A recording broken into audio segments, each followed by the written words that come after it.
Okay, ito na yung Tundra na CE50. Ang problem niya ay shorted ang channel 1. Bali, maraming naapektuhan na output. Ito siya. Palit din tayo ng stepper MOSFET. Tinaasan natin. Pilitan din sa kabila, tinaasan natin. Ito na siya.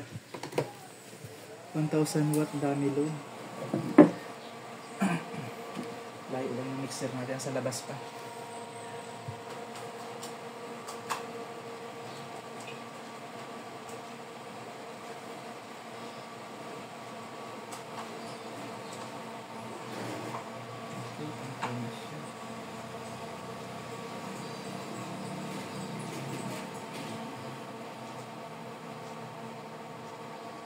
Okay, walang kainit-init.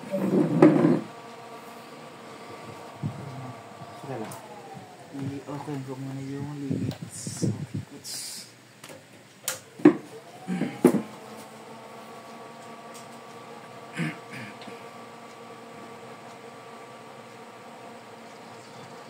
Ito na yung parts.